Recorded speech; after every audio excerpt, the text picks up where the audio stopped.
ਵਾਹਿਗੁਰੂ ਜੀ।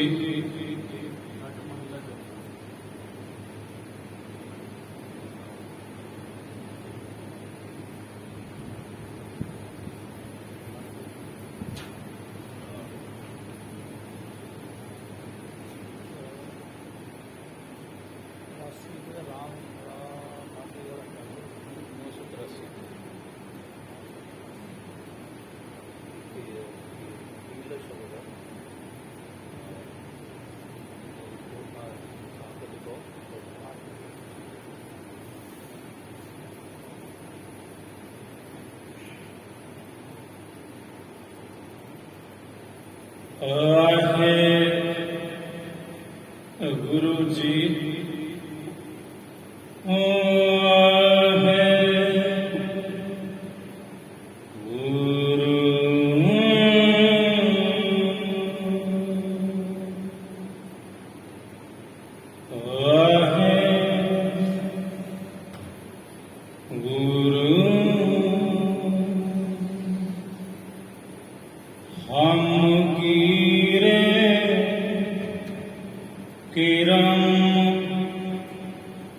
ਸਤਿਗੁਰ ਸਰਣਾਈ ਹਮ ਕੀਰੇ ਕਿਰਮ ਸਤਿਗੁਰ ਸਰਣਾਈ ਕਰ ਦਇਆ ਨਾਮ ਅਰਦਾਸ ਕਰ ਦਇਆ ਨਾਮ ਅਰਦਾਸ ਦਾਸ ਤੇਰੇ ਕੀ ਬੇਨਤੀ ਰਿਦ ਕਰ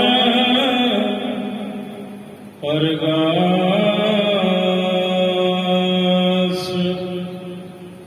ਦਾਸ ਤੇਰੇ ਕੀ ਬੇਨਤੀ ਰਿਦ ਕਰ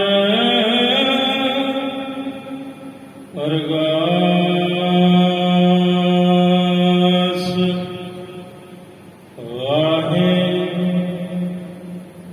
ਵਾਹਿਗੁਰੂ ਨਮੋ ਤੇਜ ਤੇਜੇ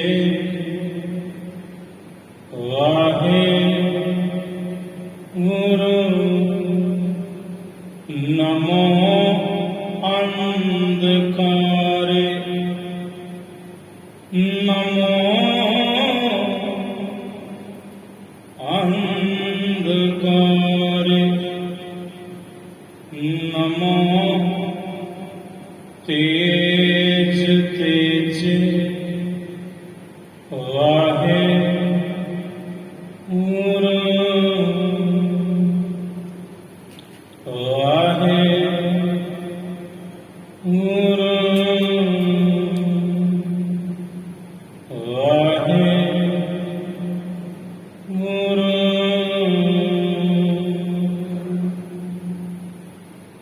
ਮਾਨ ਕਰਾਂ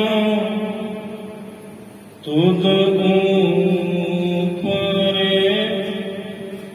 ਮੇਰੇ ਪ੍ਰੀਤਮ ਪਿਆਰੇ ਮਾਨ ਕਰਾਂ ਤੁਧ ਊਪਰੇ ਮੇਰੇ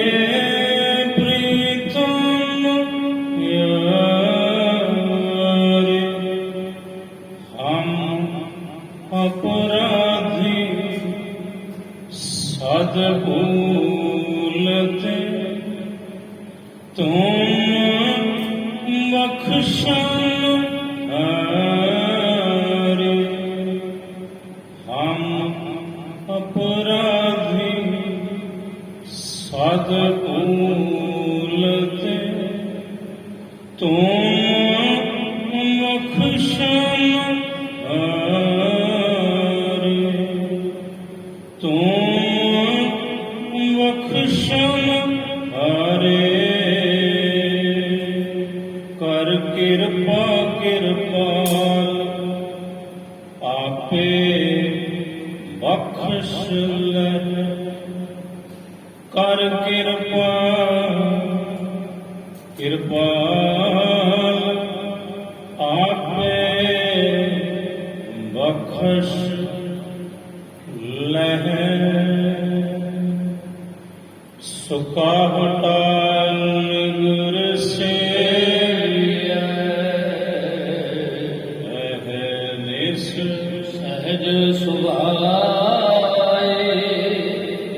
ਦਰਸ਼ਨ ਵਰਸਿਐ ਗੁਰੂ ਕੈ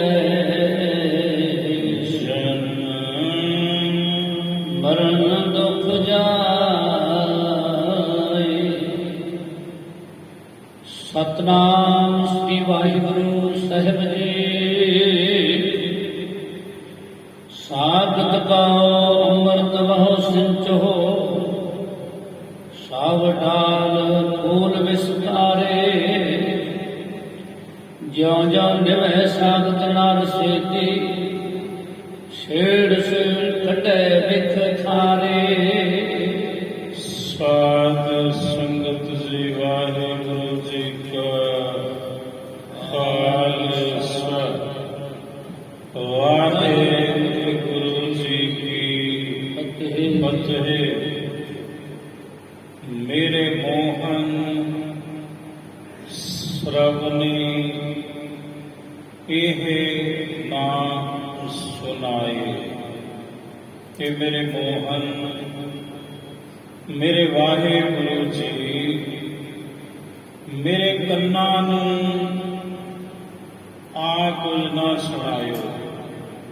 ਮੇਰੇ ਮੋਹਨ ਸਰਵਨੀ ਇਹ ਨਾ ਸੁਨਾਏ। ਸਾਕਤ ਗੀਤ ਨਾਦ ਧੁਨ ਗਾਵਤ ਬੋਲਤ ਬੋਲ ਅਜਾਏ। ਸਾਕਤ ਦੇ ਗੀਤ ਸਾਕਤ ਦੀਆਂ ਗੱਲਾਂ ਸਾਕਤ ਦਾ ਗਾਉਣਾ ਤੇ ਸਾਕਤ ਦਾ ਨਾਦ ਵਜਾਉਣਾ ਇਹ ਮੈਨੂੰ ਨਾ ਸੁਣਾਇਓ। ਇਹ ਮੇਰੇ ਸਤਿਗੁਰੂ ਇਹ ਮੇਰੇ ਵਾਹਿਗੁਰੂ ਇਹ ਮੇਰੇ ਤੇ ਕਿਰਪਾ ਕਰਕੇ ਰੱਖਿਓ ਜੀ। ਮੇਰੇ ਮੋਹਨ ਸਰਵਨੀ ਇਹ ਨਾ ਸੁਨਾਏ।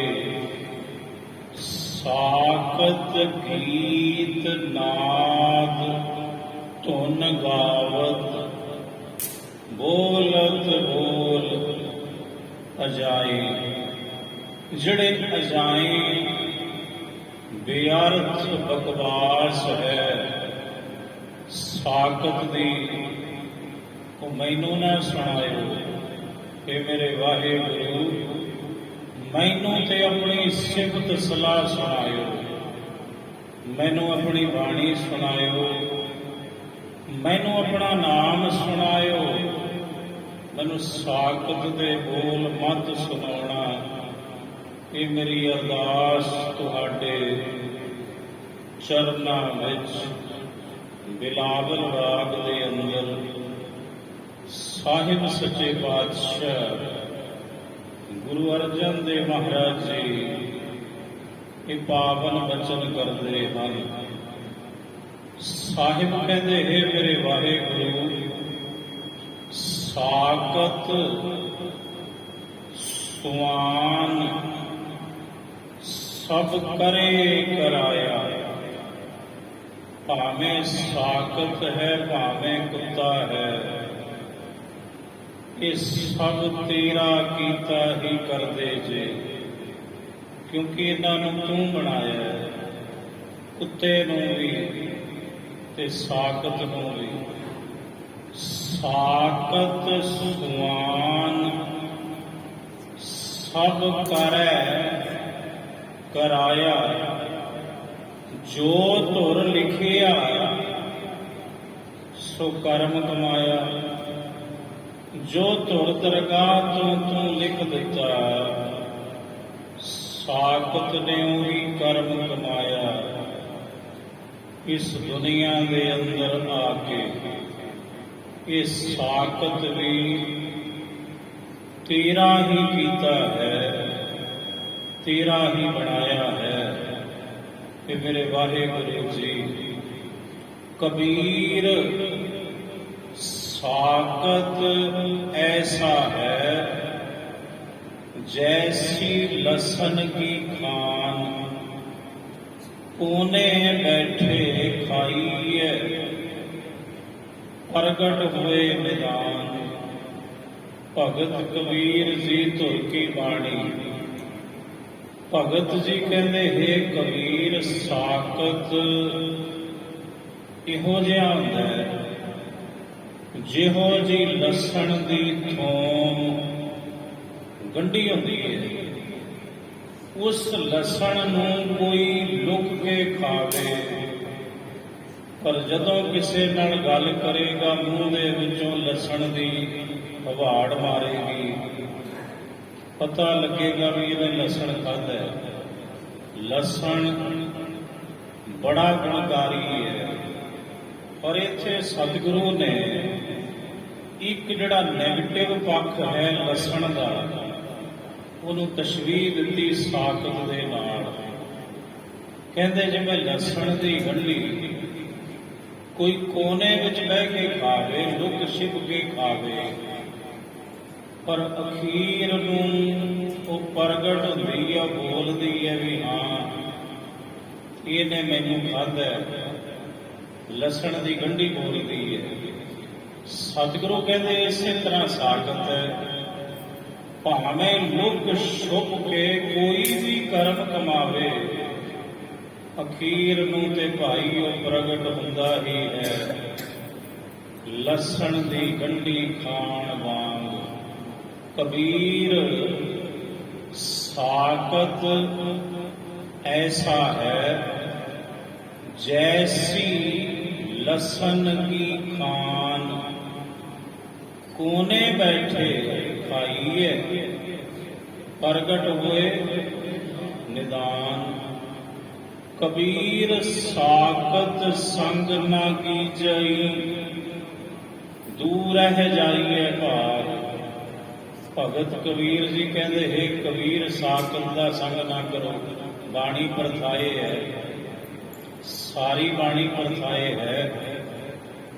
ये भी भगत कबीर जी का ही वचन है। कुदरत के सब बंदे कौन भले को मंदे, वो परथाए शब्द है, वो ब्रह्म ज्ञान का खुलासा है। पर जिथे साकत की गल आई उथे ऐलानिया कहा। भगत कबीर जी ने दिखा दे है साडा कि असी बाणी की वरतों भी अपने स्वार्थ ਲਈ ਵਰਤਦੇ हैं। ਖੁਦਗਰਜ਼ੀ ਹੈ, ਮਤਲਬ ਪ੍ਰਸਤੀ ਹੈ। ਜਿਹੋ ਜੀ ਸਾਡੀ ਬਿਰਤੀ ਹੈ, ਉਹੋ ਜਿਹਾ ਅਸੀਂ ਬਾਣੀ ਦਾ ਸ਼ਬਦ ਸਾਹਮਣੇ ਰੱਖ ਦਿੰਦੇ ਹਾਂ। ਵੀ ਅਵਲ ਅੱਲਹ ਨੂਰ ਪਾਇਆ ਕੁਦਰਤ ਕੇ ਸਭ ਬੰਦੇ, ਏਕ ਨੂਰ ਤੇ ਸਭ ਜਗ ਉਪਜਿਆ ਕੌਣ ਭਲੇ ਕੋ ਮੰਦੇ। ਇਹ ਵੀ ਭਗਤ ਕਬੀਰ ਜੀ ਦਾ ਹੀ ਸ਼ਬਦ ਹੈ। ਤੇ ਆ ਵੀ ਭਗਤ ਕਬੀਰ ਜੀ ਦਾ ਹੀ ਸ਼ਬਦ ਹੈ, ਹੋਰ ਕਿਸੇ ਦਾ ਨਹੀਂ। ਕਬੀਰ ਸਾਕਤ ਸੰਗ ਨਾ ਕੀਜਈ, ਸਾਕਤ ਸੰਗ ਨਾ ਕੀਜੀਏ, ਦੂਰ ਹੈ ਜਾਈਏ ਭਾਗ। ਭਗਤ ਜੀ ਕਹਿੰਦੇ ਦੂਰੋਂ ਦੌੜ ਜਾਓ। ਸਾਕਤ ਨੂੰ ਵੇਖ ਕੇ ਹੁਣ ਕੀ ਉਹ ਕੁਦਰਤ ਕੇ ਸਭ ਬੰਦੇ ਨਹੀਂ ਹੈ, पर बाणी परथाए बोलती है। परथाए साखी महापुरख बोल दे, सांझी सगल जहान। भाई से भाई वीर सिंह जी वो लिखते ने, कहते एक बहुत बड़ा दुखांत है पंथ के अंदर। वो ये है बई हर बंदा चाहता है भी मेरे मतलब की बात की जाए, वो भी साहिब की हजूरी विच। भाई सिंह भाई वीर सिंह जी कहते फिर थे ਉਹ ਉਸ ਬੰਦੇ ਦੀ ਉਹ ਗੱਲ ਹੋਊ, ਗੁਰੂ ਨਾਨਕ ਦੀ ਗੱਲ ਨਹੀਂ ਹੋਊ। ਗੁਰੂ ਨਾਨਕ ਦੀ ਗੱਲ ਪਰਥਾਏ ਹੈ, ਕਿਤੇ ਤਾੜਨਾ ਹੈ, ਕਿਤੇ ਪਿਆਰ ਹੈ, ਕਿਤੇ ਪਲੋਸਦੇ ਨੇ, ਕਿਉਂਕਿ ਸਤਿਗੁਰੂ ਸਾਡੀ ਮਾਂ ਹੈ, ਸਾਡਾ ਪਿਤਾ ਹੈ। ਤੇ ਮਾਂ ਕਦੇ ਚਪੇੜ ਵੀ ਲੜਦੀ ਹੁੰਦੀ ਹੈ ਤਾੜ ਕਰਕੇ ਧੀ ਪੁੱਤ ਦੇ ਮੂੰਹ ਤੇ ਕਦੇ ਉਹਨੂੰ ਗਲਵਕੜੀ ਵਿੱਚ ਵੀ ਲੈਂਦੀ ਹੈ। ਇਹ ਮਾਂ ਦਾ ਸੁਭਾਅ ਹੈ, ਪਿਤਾ ਦਾ ਸੁਭਾਅ ਹੈ। ਇਸੇ ਤਰ੍ਹਾਂ ਬਾਣੀ ਦੇ ਅੰਦਰ ਤਾੜਨਾ ਭਰਪੂਰ ਸ਼ਬਦ ਵੀ ਹਨ ਤੇ ਬਾਣੀ ਦੇ ਅੰਦਰ ਗਲਵਕੜੀ ਵੀ ਪਾਈ ਹੈ ਸਤਿਗੁਰੂ ਨੇ ਵੀ ਆ ਜਾ ਭਾਈ, ਕੋਈ ਗੱਲ ਨਹੀਂ। ਚਪੇੜ ਵੀ ਵੱਜਦੀ ਹੈ ਤੇ ਸਾਹਿਬ ਪਲੋਸਦੇ ਵੀ ਹਨ। ਹੁਣ ਇਹ ਵੀ ਸ਼ਬਦ ਭਗਤ ਕਬੀਰ ਜੀ ਦਾ ਹੀ ਹੈ ਤੇ ਗੁਰੂ ਗ੍ਰੰਥ ਸਾਹਿਬ ਜੀ ਦੇ ਵਿੱਚ ਹੀ ਹੈ। ਕਬੀਰ ਸਾਖਤ ਸੰਗ ਨਾ ਕੀਜੀਐ, ਦੂਰ ਹੈ ਜਾਈਐ ਭਾਗ। ਕਹਿੰਦੇ ਦੂਰੋਂ ਦੌੜ ਜੋ, ਸਾਖਤ ਨੂੰ ਵੇਖ ਕੇ ਉਹਦੇ ਨੇੜੇ ਹੀ ਨਾ ਹੋ। ਕਿਉਂ? ਬਾਸਨ ਕਾਰੋ ਪਰਸੀਐ, ਤਉ ਕਛ ਲਾਗੈ ਦਾਗ। ਕਹਿੰਦੇ ਇੱਕ ਬਰਤਨ ਹੋਵੇ ਕਾਲਾ ਤਵਾ ਹੋਵੇ ਤੇ ਜੇ ਤੁਹਾਡੇ ਸਰੀਰ ਨਾਲ ਉਹ ਸਪਰਸ਼ ਕਰੇ, ਕਿ ਸਰੀਰ ਤੇ ਫਿਰ ਮੱਖਣ ਲੱਗੂ, ਮਲਾਈ ਲੱਗੂ। ਉਹ ਤਵੇ ਦੇ ਕੋਲ ਕਾਲਕ ਹੈ, ਉਹਨੇ ਕਾਲ ਕੇ ਲਾਉਣੀ ਹੈ ਤੁਹਾਡੇ ਤੇ। ਸਾਖਤ ਦੇ ਪੱਲੇ ਕਾਲਕ ਹੈ, ਕਿਉਂਕਿ ਸਾਖਤ ਸ਼ੁੱਧ ਸਰੂਪ ਪਰਮਾਤਮਾ ਤੋਂ ਟੁੱਟਿਆ ਹੋਇਆ ਹੈ। ਇਸ ਲਈ ਉਹਦੇ ਪੱਲੇ ਮਾਇਆ ਦੀ ਕਾਲਕ ਹੈ। ਤੁਹਾਨੂੰ ਵੀ ਚਮੇੜ ਦੂ ਤਾਂ ਤੇ ਪਰੇ ਰਹੋ, ਭਗਤ ਕਬੀਰ ਜੀ ਕਹਿੰਦੇ। ਕਬੀਰ ਸਾਖਤ ਸੰਗ ਨਾ ਕੀਜੀਐ, ਦੂਰੈ ਜਾਈਐ ਭਾਗ। ਬਾਸਨ ਕਾਰੋ ਬਰਸੀਐ, ਤਉ ਕਛ ਲਾਗੈ ਦਾਗ। ਹੁਣ ਇਹ ਸ਼ਬਦ ਵੀ ਭਗਤ ਕਬੀਰ ਜੀ ਦਾ ਹੀ ਹੈ। ਸਾਖਤ ਸੁਆਨ ਸਭ ਕਰੇ ਕਰਾਇਆ, ਜੋ ਧੁਰ ਲਿਖਿਆ ਸੋ ਕਰਮ ਕਮਾਇਆ। ਇਹ ਵੀ ਭਗਤ ਕਬੀਰ ਜੀ ਦੇ ਸ਼ਬਦ ਦੀ ਉਹ ਪੰਕਤੀ ਹੈ ਕਿ ਹੇ ਮਹਾਰਾਜ, ਇਹ ਸਾਖਤ ਤੇ ਇਹ ਕੁੱਤਾ ਇਹ ਤੇਰਾ ਹੀ ਕੀਤਾ ਹੋਇਆ ਹੈ ਤੇ ਜੋ ਤੂੰ ਇਹ ਤੋਂ ਕਰਾਉਣਾ ਹੈ ਉਹ ਇਹ ਕਰਦੇ ਨੇ, ਕਿਉਂਕਿ ਇਹਨਾਂ ਦੇ ਕਰਮ ਹੀ ਧੁਰ ਦਰਗਾਹ ਤੋਂ ਐਸੇ ਲਿਖੇ ਹੋਏ ਨੇ। ਜੋ ਧੁਰ ਲਿਖਿਆ ਸੋ ਕਰਮ ਕਮਾਇਆ। ਹੁਣ ਇਹ ਵੀ ਭਗਤ ਕਬੀਰ ਜੀ ਉਹ ਬੋਲਦੇ ਨੇ ਤੇ ਇਹ ਵੀ ਭਗਤ ਕਬੀਰ ਜੀ ਹੀ ਕਹਿੰਦੇ ਨੇ, ਕੌਣ ਭਲੇ ਕੋ ਮੰਦੇ, ਕੁਦਰਤ ਕੇ ਸਭ ਬੰਦੇ। ਇਹ ਵੀ ਭਗਤ ਕਬੀਰ ਜੀ ਆਖ ਰਹੇ। ਬਾਣੀ ਦਾ ਇੱਕ ਇੱਕ ਸ਼ਬਦ, ਇੱਕ ਇੱਕ ਪੰਕਤੀ ਪਰਥਾਏ ਬੋਲਦੀ ਹੈ। ਜਿੱਥੇ ਜੋ ਵਿਚਾਰ ਹੁੰਦੀ ਹੈ, ਸਿਧਾਂਤ ਹੁੰਦਾ ਹੈ, ਉੱਥੇ ਉਹ ਪੰਕਤੀ ਢੁਕਦੀ ਹੁੰਦੀ ਹੈ, ਦੂਸਰੇ ਪਾਸੇ ਨਹੀਂ। ਹੁਣ ਗੁਰੂ ਰਾਮਦਾਸ ਮਹਾਰਾਜ ਜੀ ਨੇ ਇਸ ਪਾਵਨ ਸ਼ਬਦ ਅੰਦਰ, ਸ਼ਬਦ ਦੀ ਇਸ ਪੌੜੀ ਦੇ ਅੰਦਰ, ਕਿਉਂਕਿ ਅਸ਼ਟਪਦੀਆਂ ਦੇ ਰੂਪ ਵਿੱਚ ਸ਼ਬਦ ਹੈ, ਇੱਥੇ ਮਹਾਰਾਜ ਜੀ ਨੇ ਸਾਖਤ ਦੀ ਗੱਲ ਕੀਤੀ ਤੇ ਇੱਥੇ ਸਾਖਤ ਦਾ ਹੀ ਖੁਲਾਸਾ ਕਰਨਾ ਪਊ। ਇੱਥੇ ਸੰਤ ਦਾ ਖੁਲਾਸਾ ਨਹੀਂ ਹੋਣਾ। ਗੱਲ ਸਾਖਤ ਦੀ ਹੈ, ਪਰਥਾਏ ਹੈ ਤੇ ਪਰਥਾਏ ਹੀ ਬਾਣੀ ਹੈ ਜੀ। ਸੁਣੋ, ਸਾਖਤ ਕਉ ਅੰਮ੍ਰਿਤ ਬਹੁ ਸਿੰਚਹੁ। ਸਤਿਗੁਰੂ ਕਹਿੰਦੇ ਜਿਹੜਾ ਸਾਖਤ ਹੈ, ਤੁਸੀਂ ਉਹਨੂੰ ਬਹੁਤ ਅੰਮ੍ਰਿਤ ਦੇ ਨਾਲ ਸਮਝੋ, ਕੋਈ ਫਰਕ ਨਹੀਂ। ਉਹਦੇ ਲਈ ਅੰਮ੍ਰਿਤ ਕੌਰਾ ਵਿਖਿਆ ਮੀਠੀ, ਸਾਖਤ ਕੀ ਵਿਦ ਜਨੈਨਹੁ ਡੀਠੀ। ਵੇਖੋ ਪਰਥਾਏ ਬਾਣੀ। ਹੁਣ ਗੁਰੂ ਰਾਮਦਾਸ ਮਹਾਰਾਜ ਇੱਥੇ ਕਹਿ ਰਹੇ ਨੇ, ਸਾਖਤ ਕਉ ਅੰਮ੍ਰਿਤ ਬਹੁ ਸਿੰਚੋ। ਸਾਹਿਬ ਕਹਿੰਦੇ ਭਾਵੇਂ ਜਿੰਨਾ ਮਰਜੀ ਉਹਨੂੰ ਅੰਮ੍ਰਿਤ ਨਾਲ ਸਿੰਜੀ ਜਾਓ, ਸਾਖਤ ਨੂੰ ਅਸਰ ਕੋਈ ਨਹੀਂ। ਕਿਉਂ? ਕਿਉਂਕਿ ਉਹਦਾ ਸੁਭਾਅ ਹੈ। ਮਹਾਰਾਜ ਕਹਿੰਦੇ ਮੈਂ ਆਪਣੀਆਂ ਅੱਖਾਂ ਨਾਲ ਤੱਕਿਆ ਸਾਕਤ ਦਾ ਸੁਭਾਅ। ਅੰਮ੍ਰਿਤ ਕੌਰਾ, ਉਹਦੇ ਲਈ ਅੰਮ੍ਰਿਤ ਕੌੜਾ ਜ਼ਹਿਰ ਹੈ।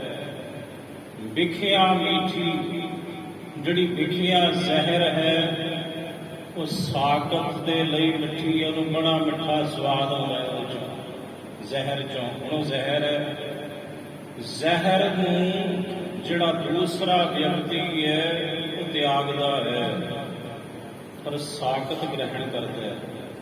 ਸਿੱਖ ਅੰਮ੍ਰਿਤ ਨੂੰ ਗ੍ਰਹਿਣ ਕਰੇਗਾ ਤੇ ਸਾਕਤ ਅੰਮ੍ਰਿਤ ਦਾ ਤਿਆਗੀ ਹੋਵੇਗਾ। ਸਾਹਿਬ ਕਹਿੰਦੇ ਅੰਮ੍ਰਿਤ ਕੌਰਾ, ਬਾਣੀ ਕੀ ਹੈ ਅੰਮ੍ਰਿਤ? ਅੰਮ੍ਰਿਤ ਬਾਣੀ ਹਰ ਹਰ ਤੇਰੀ, ਤੇ ਨਾਮ ਕੀ ਹੈ ਅੰਮ੍ਰਿਤ ਮੇਰੇ ਮਨ। ਨਾਮ ਅੰਮ੍ਰਿਤ ਪੀਓ, ਪ੍ਰਤੱਖ ਖੰਡੇ ਬਾਟੇ ਦਾ ਅੰਮ੍ਰਿਤ। ਸਾਕਤ ਨੂੰ ਨਹੀਂ ਪਾਉਂਦਾ, ਉਹਨੂੰ ਚੰਗਾ ਨਹੀਂ ਲੱਗਦਾ। ਉਹਨੂੰ ਤੇ ਵਿਖਿਆ, ਜਿਹੜੀ ਵਿਖਿਆ ਹੈ ਮਾਇਆ ਹੈ ਜਾਂ ਵਿਸ਼ੇ ਵਿਕਾਰ ਨੇ ਜਾਂ ਜ਼ਹਿਰ ਹੈ, ਉਹਨੂੰ ਬੜੀ ਪਿਆਰੀ ਲੱਗਦੀ ਹੈ। ਦਾਰੂ ਦੀ ਬੋਤਲ ਸਾਕਤ ਨੂੰ, ਜੇ ਉਹਨੂੰ ਕਹੋ ਭਾਈ ਜਪਜੀ ਸਾਹਿਬ ਸੁਣ ਲਿਆ, ਉਹਨੂੰ ਕੌੜਾ ਲੱਗੂ। ਮਹਾਰਾਜ ਕਹਿੰਦੇ ਅੰਮ੍ਰਿਤ ਕੌਰਾ, ਵਿਖਿਆ ਮੀਠੀ, ਸਾਕਤ ਕੀ ਵਿਦ ਨੈਣੋਂ ਡੀਠੀ। ਮੈਂ ਆਪਣੀਆਂ ਅੱਖਾਂ ਨਾਲ ਵੇਖਿਆ। ਸਾਹਿਬ ਕਹਿੰਦੇ ਇਹ ਸਾਕਤ ਦੀ ਵਿਦ ਹੈ, ਇਹ ਸਾਕਤ ਦਾ ਸੁਭਾਅ ਹੈ। ਭਗਤ ਕਬੀਰ ਜੀ ਦਾ ਹੀ ਸ਼ਬਦ ਹੈ। ਭਗਤ ਜੀ ਕਹਿੰਦੇ ਅੰਮ੍ਰਿਤ ਲੈ ਲੈ ਨੀਮ ਸਿੰਚਾਈ, ਕਹੋ ਕਬੀਰ ਵਾਕੋ ਸਹਿਜ ਨਾ ਜਾਈ। ਭਗਤ ਜੀ ਕਹਿੰਦੇ ਨਿੰਮ ਦਾ ਦਰਖਤ ਹੈ, ਤੁਸੀਂ ਉਹ 'ਚ ਦੁੱਧ ਪਾਉਣਾ ਸ਼ੁਰੂ ਕਰ ਦਿਓ ਕਿ ਉਹਦੇ ਪੱਤੇ ਮਿੱਠੇ ਹੋ ਜਾਣਗੇ, ਕਿ ਉਹਦਾ ਸਵਾਦ ਬਦਲੂ? ਕਦਾਚਿਤ ਵੀ ਨਹੀਂ। ਉਹੀ ਕੁੜਕਣ ਰੱਖੋ, ਭਾਵੇਂ ਕੁਆਂਟਲਾਂ ਦਾ ਕੁਆਂਟਲ ਦੁੱਧ ਪਾ ਦਿਓ ਨਿੰਮ ਦੇ ਬੂਟੇ ਦੇ ਅੰਦਰ, ਉਹਨੇ ਮਿੱਠਾ ਨਹੀਂ ਲਿਆਉਣਾ। ਉਹਦਾ ਸੁਭਾਅ ਹੈ, ਇਹ ਪਰਮੇਸ਼ਰ ਦਾ ਭਾਣਾ ਹੈ। ਬਸ ਕਹਿੰਦੇ ਇਸੇ ਤਰ੍ਹਾਂ ਸਾਕਤ ਹੈ। ਜਿਵੇਂ ਨਿੰਮ ਆਪਣਾ ਸੁਭਾਅ ਨਹੀਂ ਬਦਲਦੀ, ਤਿਵੇਂ ਸਾਕਤ ਵੀ ਆਪਣਾ ਸੁਭਾਅ ਨਹੀਂ ਬਦਲਦਾ ਹੁੰਦਾ। ਉਹਨੇ ਬੁਰਾਈ ਕਰਨੀ, ਉਹਨੇ ਬੁਰਾਈ ਸੋਚਣਾ, ਭਲਾ ਉਹ ਤੋਂ ਹੋ ਹੀ ਨਹੀਂ ਸਕਦਾ। ਮਹਾਰਾਜ ਕਹਿੰਦੇ ਸਾਕਤ ਕੋ ਅੰਮ੍ਰਿਤ ਬਹੁ ਸਿੰਚੋ, ਅਵਤਾਲ ਫੂਲ ਵਿਸਤਾਰੇ। ਜਿਹੜਾ ਸਾਕਤ ਹੈ ਉਹਦੀਆਂ ਸਾਰੀਆਂ ਡਾਲੀਆਂ ਤੇ ਸਾਰੇ ਫੁੱਲ, ਉਹਦੇ ਜਿਤਨੇ ਵੀ ਕਰਮਾਂ ਰੂਪੀ ਫੁੱਲ ਨੇ ਉਹ ਵਿਸਕਾਰੇ ਜ਼ਹਿਰੀਲੇ ਨੇ, ਉਹਨਾਂ ਵਿੱਚ ਕੁੜੱਤਣ ਹੀ ਭਰੀ ਹੁੰਦੀ ਏ। ਜਿਉਂ ਜਿਉਂ ਨਿਵੈ ਸਾਕਤ ਨਰ ਸੇਤੀ। ਹੁਣ ਜਿਵੇਂ ਜਿਵੇਂ ਜਿਹੜਾ ਗੁਰਮੁਖ ਹੈ ਉਹ ਝੁਕਦਾ ਹੈ, ਉਹ ਕਹਿੰਦਾ ਚਲੋ ਕੋਈ ਨਾ। ਹੁਣ ਇੱਕ ਪਾਸੇ ਸੰਤ ਹੈ, ਗੁਰਮੁਖ ਹੈ, ਉਹਦਾ ਆਪਣਾ ਸੁਭਾਅ ਹੈ। ਉਹ ਜਦੋਂ ਨਿਮਰਤਾ ਵਿੱਚ ਆਉਂਦਾ ਹੈ, ਸਾਕਤ ਕਹਿੰਦਾ ਮੈਥੋਂ ਡਰ ਗਿਆ ਹੈ, ਤਿਵੇਂ ਸਾਕਤ ਜਾਮਲਦਾ ਹੈ। ਜਿਉਂ ਜਿਉਂ ਨਿਭ ਹੈ, ਜਿਵੇਂ ਜਿਵੇਂ ਨਿਭਦਾ ਹੈ ਕੋਈ ਗੁਰਮੁਖ, ਕੋਈ ਸੰਤ ਸਾਕਤ ਦੇ ਅੱਗੇ, ਤਿਵੇਂ ਸਾਕਤ ਹੋਰ ਜਾਮਲਦਾ ਦਿਨੋਂ ਦਿਨ। ਜਿਉਂ ਜਿਉਂ ਨਿਭ ਹੈ ਸਾਕਤ ਨਾਰ ਸੇਤੀ, ਸੇਤੀ ਕਹਿੰਦੇ ਨੇ ਨਾਲ। ਜਿਵੇਂ ਜਿਵੇਂ ਗੁਰਮੁਖ ਸੰਤ ਕੋਈ ਗੁਰੂ ਦਾ ਪਿਆਰਾ ਸਾਕਤ ਅੱਗੇ ਨਿਮਰਤਾ ਦਿਖਾਉਂਦਾ, ਤਿਵੇਂ ਸਾਕਤ ਦਾ ਹੰਕਾਰ ਟੀਸੀ ਤੇ ਹੁੰਦਾ ਏ। ਛੇੜ ਛੇੜ ਕੱਢੈ ਵਿਖ ਖਾਰੇ। ਸਾਕਤ ਕੀ ਕਰਦਾ ਹੈ? ਗੁਰੂ ਰਾਮਦਾਸ ਜੀ ਕਹਿੰਦੇ ਛੇੜ ਛੇੜ ਕੱਢੈ ਵਿਖ ਖਾਰੇ। ਫਿਰ ਸਾਖਤ ਉਸ ਗੁਰਮੁਖ ਨੂੰ ਛੇੜ ਕੇ ਆਪਣੇ ਮੁਖੋਂ ਜ਼ਹਿਰ ਰੂਪੀ ਜਿਹੜੀ ਬੋਲ ਨੇ ਉਹੀ ਕੱਢਦਾ ਹੈ ਭਾਈ। ਸੰਤਨ ਸੰਤ ਸਾਧ ਮਿਲ ਰਹੀ ਹੈ। ਹੁਣ ਦੂਜਾ ਪੱਖ ਰੱਖਿਆ ਮਹਾਰਾਜ ਨੇ। ਪਹਿਲਾਂ ਸਾਖਤ ਦੀ ਗੱਲ ਕੀਤੀ 2 ਪੰਕਤੀਆਂ ਦੇ ਅੰਦਰ, ਹੁਣ ਦੂਸਰਾ ਪੱਖ ਵੀ ਰੱਖ ਦਿੱਤਾ। ਇੱਕ ਸਾਖਤ ਹੈ, ਇੱਕ ਸੰਤ ਹੈ।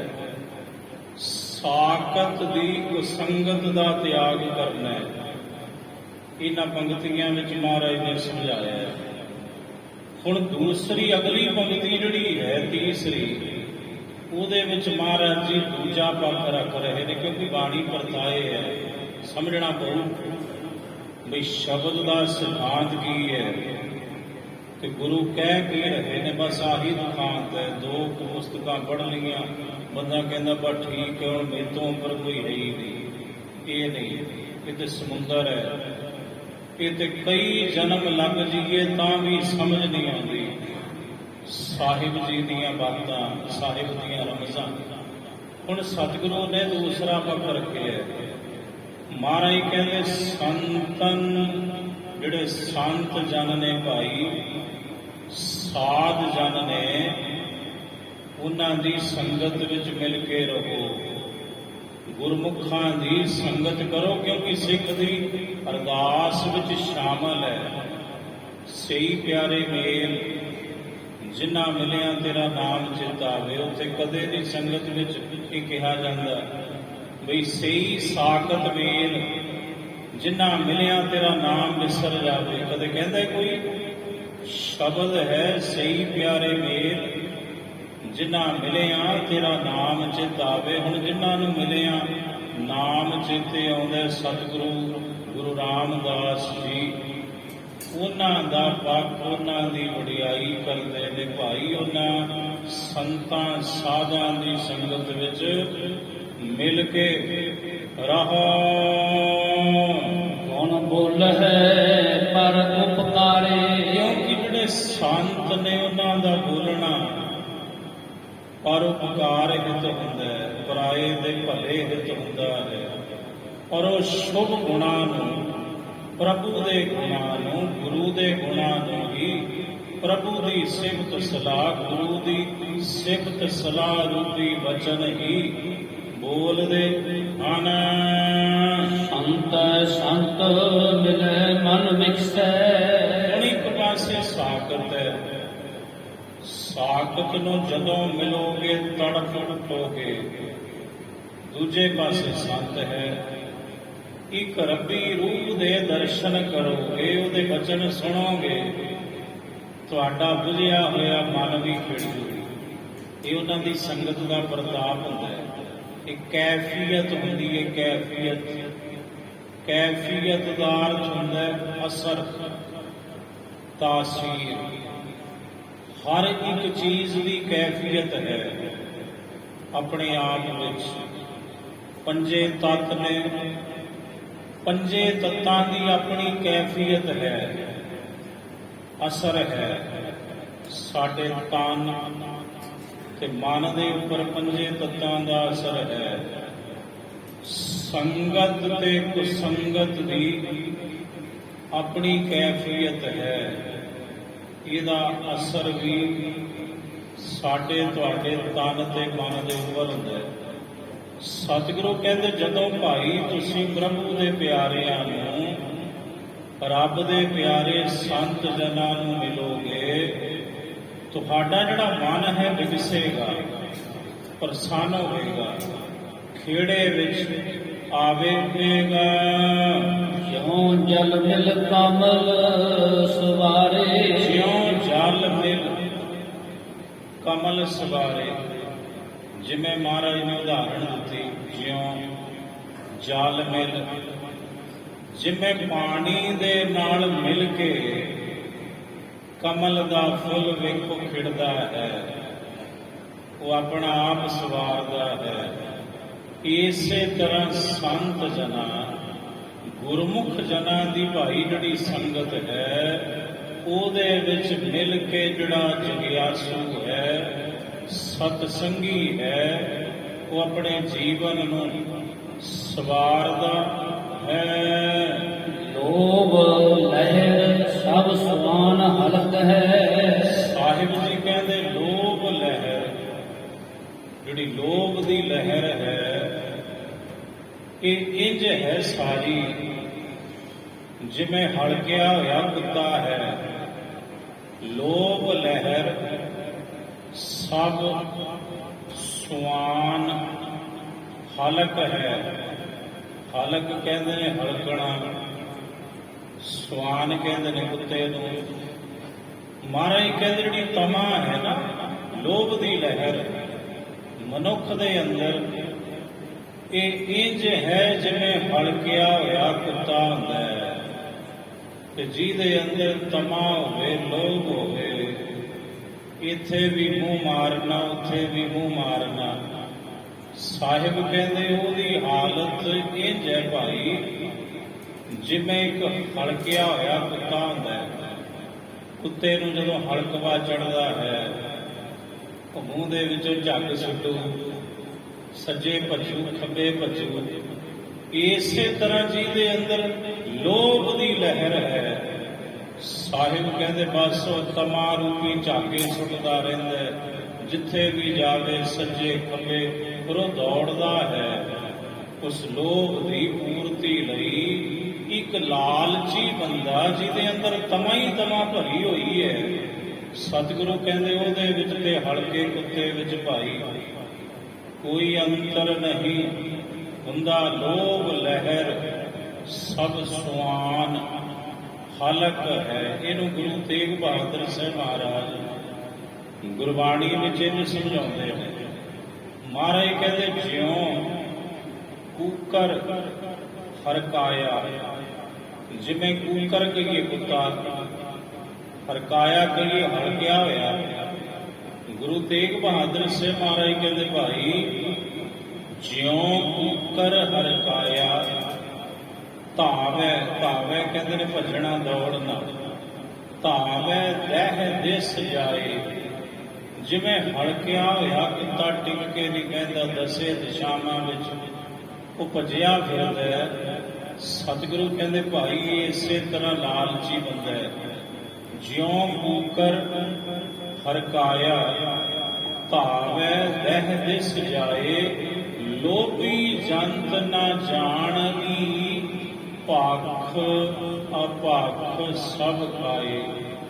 ਇਸੇ ਤਰ੍ਹਾਂ ਲਾਲਚੀ ਬੰਦਾ, ਲੋਭੀ ਜੰਤ, ਉਹਦੀ ਹਾਲਤ ਵੀ ਹਲਕੇ ਹੋਏ ਕੁੱਤੇ ਵਾਂਗ ਹੈ।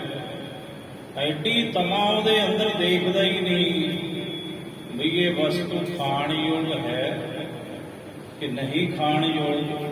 ਸਤਿਗੁਰੂ ਕਹਿੰਦੇ ਦੋਵਾਂ ਨੂੰ ਮੂੰਹ ਮਾਰ ਜਾਂਦਾ ਹੈ ਲਾਲਚੀ ਬੰਦਾ। ਸਾਹਿਬ ਕਹਿੰਦੇ ਲੋਭ ਲਹਿਰ ਸਭ ਸਵਾਨ ਹਲਕ ਹੈ। ਹਲਕਿਓ ਸਬਹਿ ਬਿਗਾਰੇ। ਹਲਕਿਆ ਹੋਇਆ ਕੁੱਤਾ ਜੇ ਕਿਸੇ ਨੂੰ ਵੱਢ ਦੇਵੇ ਉਹਨੂੰ ਵੀ ਹਲਕ ਚਾੜ ਦਿੰਦਾ ਹੈ, ਆਪਣੇ ਵਰਗਾ ਹੀ ਕਰ ਦਿੰਦਾ ਹੈ।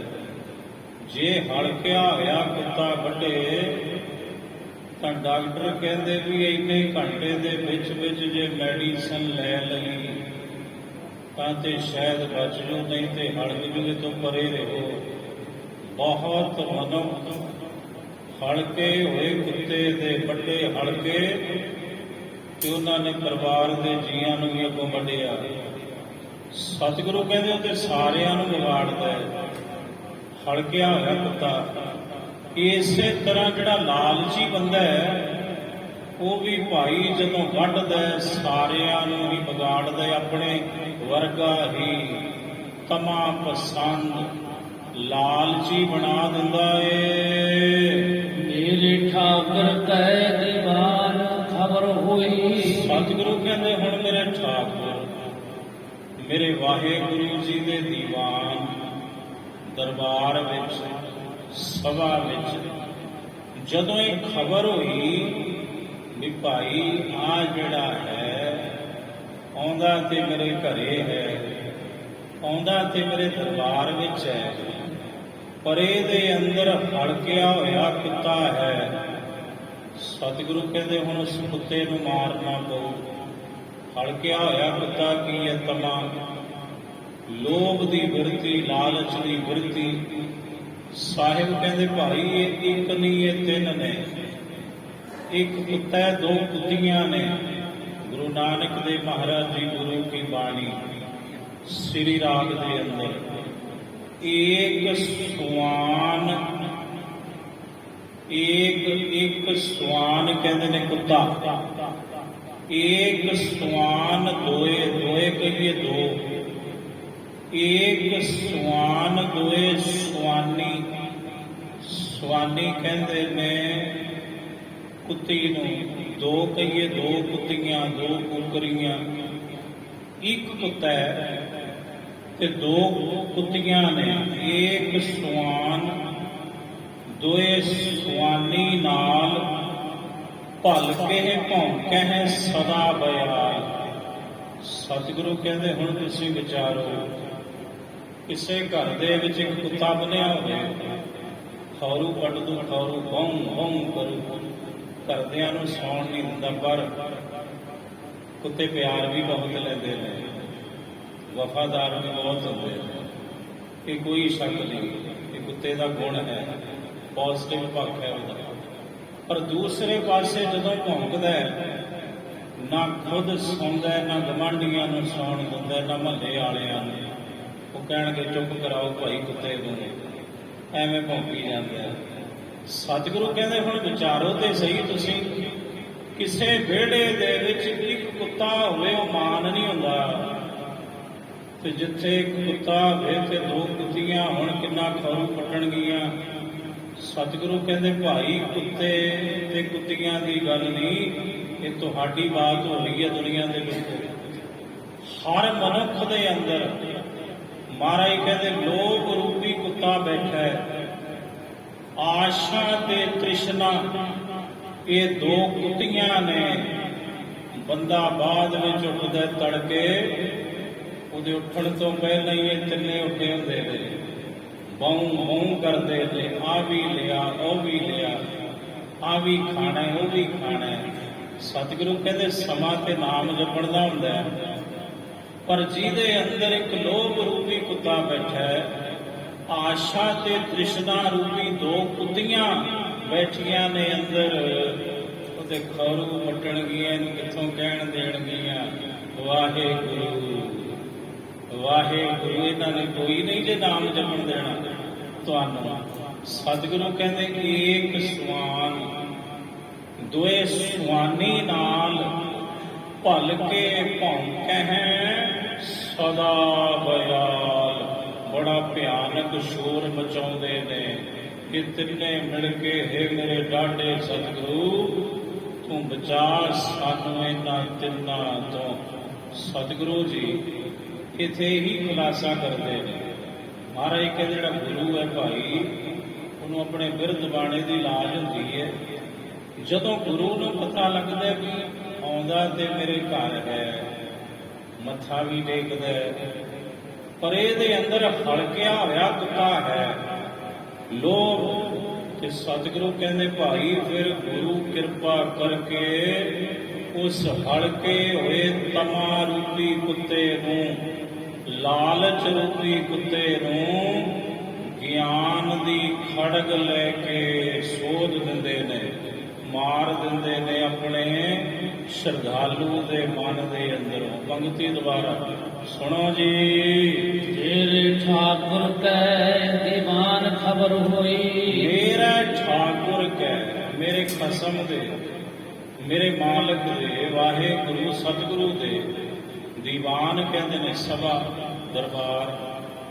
ਜਦੋਂ ਦਰਬਾਰ ਵਿੱਚ ਗੁਰੂ ਨੂੰ ਇਹ ਖਬਰ ਹੋਈ ਵੀ ਇਹ ਮੇਰਾ ਪ੍ਰੇਮੀ ਹੈ, ਪਰ ਹੈ ਬੜਾ ਤਮਾ ਪਸੰਦ, ਹੈ ਬੜਾ ਲਾਲਚੀ, ਹੈ ਬੜਾ ਲੋਭੀ। ਸਤਿਗੁਰੂ ਕਹਿੰਦੇ ਫਿਰ ਗੁਰੂ ਕਿਰਪਾ ਕਰਦਾ ਹੈ।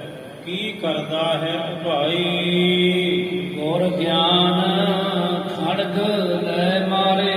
ਗੁਰੂ ਗਿਆਨ ਦੀ ਖੜਗ ਗਿਆਨ ਦੀ ਤਲਵਾਰ ਲੈ ਕੇ ਉਸ ਸ਼ਰਧਾਲੂ ਦੇ ਮਨ ਦੇ ਅੰਦਰ ਬੈਠਾ ਹੋਇਆ ਇਹ ਲਾਲਚੀ ਕੁੱਤਾ ਹਲਕਿਆ ਹੋਇਆ, ਇਹ ਹਲਕਵਾਦੀ ਜਿਹੜੀ ਬਿਰਤੀ ਹੈ, ਲੋਭ ਦੀ ਬਿਰਤੀ ਰੂਪੀ ਕੁੱਤੇ ਨੂੰ ਮਾਰ ਦਿੰਦੇ ਹਨ।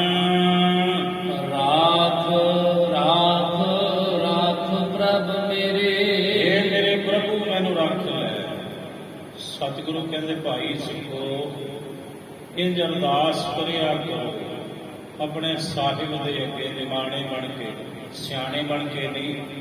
ਇੰਝ ਅਰਦਾਸ ਕਰਿਆ ਕਰੋ, ਇਹ ਮੇਰੇ ਪ੍ਰਭੂ ਮੈਨੂੰ ਰੱਖ ਲਓ, ਮੈਨੂੰ ਰੱਖ ਲਓ, ਮੈਨੂੰ ਰੱਖ ਲਓ। ਸਤਿਗੁਰੂ ਮੈਂ ਰਾਖੋ ਕਿਰਪਾ ਧਾਰੇ, ਮੈਂ ਰਾਖੋ ਕਿਰਪਾ ਧਾਰੇ, ਮੈਂ ਰਾਖੋ ਕਿਰਪਾ ਧਾਰੇ,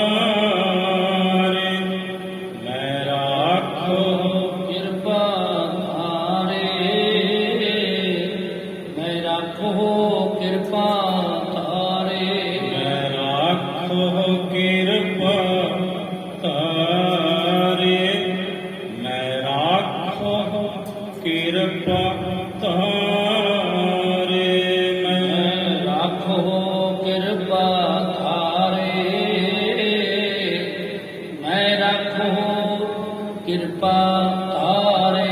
ਮੈਨੂੰ ਆਪਣੀ ਕਿਰਪਾ ਕਰਕੇ ਰੱਖ ਲਓ, ਰੱਖ ਲਓ, ਰੱਖ ਲਓ। ਸਤਿਗੁਰੂ ਬਚਾ ਲਓ, ਬਚਾ ਲਓ, ਬਚਾ ਲਓ ਇਸ ਹਲਕਵਾ ਤੋਂ।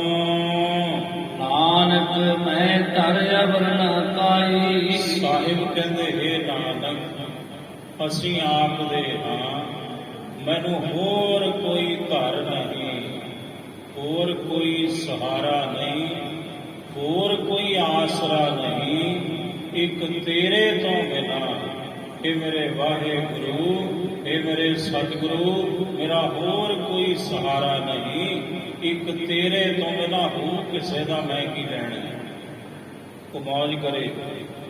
ਮਹਾਰਾਜ ਕਹਿੰਦੇ ਕਿਸ ਹੀ ਕੋਈ ਕੋਏ, ਕਿਸੇ ਨੂੰ ਕਿਸੇ ਦਾ, ਕਿਸੇ ਨੂੰ ਕਿਸੇ ਦਾ ਸਹਾਰਾ ਹੋ, ਪਰ ਮੈਂ ਤੇ ਨਿਮਾਣੀ ਆ, ਮੈਂ ਨਿਤਾਣੀ ਆ, ਮੇਰਾ ਕੋਈ ਨਹੀਂ। ਗੁਰੂ ਨਾਨਕ ਸਾਹਿਬ ਤੋ ਹੱਥੋਂ ਬਿਨਾਂ। ਸਾਹਿਬ ਕਹਿੰਦੇ ਲੈਣੇ ਆ, ਆਖਿਆ ਹਾਂ ਮਹਾਰਾਜ। ਗੁਰੂ ਕਹਿੰਦੇ ਤੂੰ ਨਹੀਂ ਭੱਜਿਆ, ਤੂੰ ਵੀ ਦੌੜ ਜਾਓ, ਵੇਖ ਭੱਜੇ ਤੁਰੇ ਜਾਂਦੇ ਨੇ, ਕੋਈ ਇੱਧਰ ਨੂੰ ਕੋਈ ਉੱਧਰ ਨੂੰ। ਭਾਈ ਲਹਿਣਾ ਜੀ ਕਹਿੰਦੇ ਮਹਾਰਾਜ ਬੇਨਤੀ ਕਰਾਂ। ਸਾਹਿਬ ਕਹਿੰਦੇ ਛੇਤੀ ਕਹਿ ਜੋ ਕਹਿਣਾ। ਆਖਿਆ ਮਹਾਰਾਜ ਜਿਹੜੇ ਉਹ ਭੱਜੇ ਗਏ ਨੇ ਉਹਨਾਂ ਦਾ ਕੋਈ ਟਿਕਾਣਾ ਹੋ, ਕੋਈ ਸਹਾਰਾ ਹੋ, ਤੇ ਮੈਂ ਲੈਣੇ ਦਾ ਟਿਕਾਣਾ ਹੈ ਹੀ ਨਹੀਂ ਕੋਈ। ਇਹ ਗੁਰੂ ਨਾਨਕ ਸਾਹਿਬ ਤੇਰੇ ਤੋਂ ਬਿਨਾਂ। ਸਤਿਗੁਰੂ ਕਹਿੰਦੇ ਅੱਛਾ ਇਹ ਗੱਲ ਹੈ ਲੈਣਿਆ, ਉਰੇ ਆ। ਭਾਈ ਲਹਿਣਾ ਜੀ ਅੱਗੇ ਵਧੇ, ਸਾਹਿਬ ਉਸ ਤੋਂ ਪਹਿਲਾਂ ਅੱਗੇ ਵਧੇ, ਤੇ ਮਹਾਰਾਜ ਨੇ ਘੁੱਟ ਕੇ ਜੱਫੀ ਪਾ ਲਈ। ਕਹਿੰਦੇ ਵਾਹ ਲੈਣਿਆ ਵਾਹ, ਜੇ ਤੈਨੂੰ ਟਿਕਾਣਾ ਲੱਭ ਗਿਆ ਨਾ ਤਾਂ ਗੁਰੂ ਨਾਨਕ ਵੀ ਟਿਕਾਣਾ ਹੀ ਲੱਭਦਾ ਫਿਰਦਾ ਸੀ।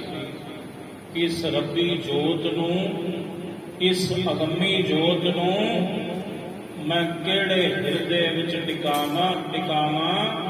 ਅੱਜ ਜੇ ਲੈਣੇ ਨੂੰ ਟਿਕਾਣਾ ਲੱਭਿਆ ਤੇ ਗੁਰੂ ਨਾਨਕ ਨੂੰ ਵੀ ਨਾਲ ਹੀ ਟਿਕਾਣਾ ਲੱਭ ਗਿਆ। ਆਪਣੀ ਜੋਤ ਨੂੰ ਟਿਕਾਉਣ ਦੇ ਲਈ ਫਿਰ ਲਹਿਣੇ ਤੋਂ ਗੁਰੂ ਅੰਗਦ ਸਾਹਿਬ ਜੀ ਬਣਾ ਦਿੱਤੇ। ਸੋ ਮਹਾਰਾਜ ਕਹਿੰਦੇ ਨਾਨਕ ਮੈਂ ਧਰ ਅਵਰ ਨਾ ਕਾਈ, ਕਿਸ ਹੀ ਕੋਈ ਕੋਏ, ਕਿਸੇ ਨੂੰ ਕਿਸੇ ਦਾ, ਕਿਸੇ ਨੂੰ ਕਿਸੇ ਦਾ ਸਹਾਰਾ ਹੋ, ਪਰ ਮੈਨੂੰ ਨਹੀਂ।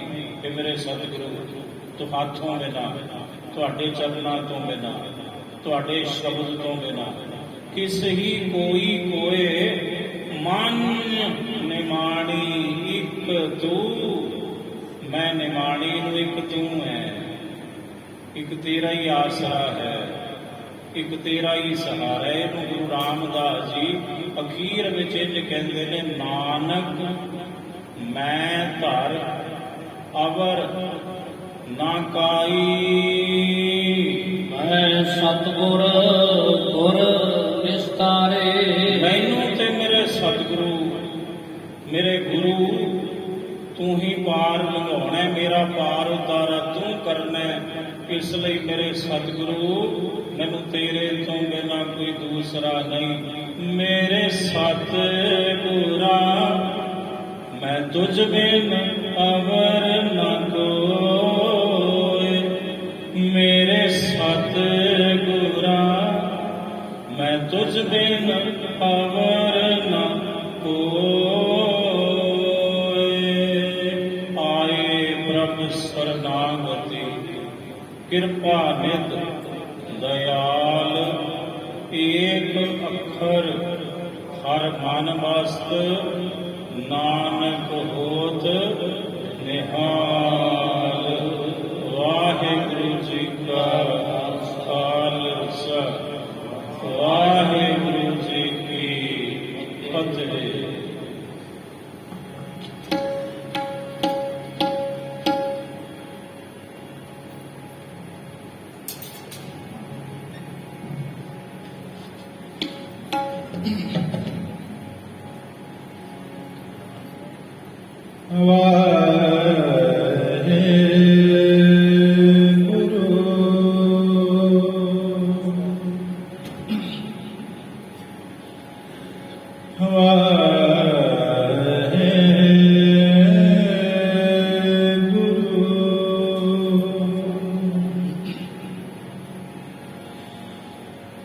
ਅੰਦਰ ਸਚਾ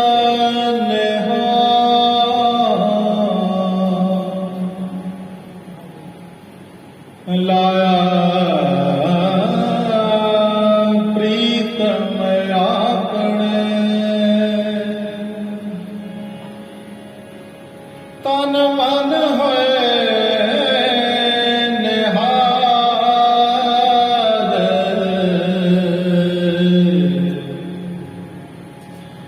ਜਾ ਗੁਰ ਦੇਖਾ ਸਾਹਮਣੇ।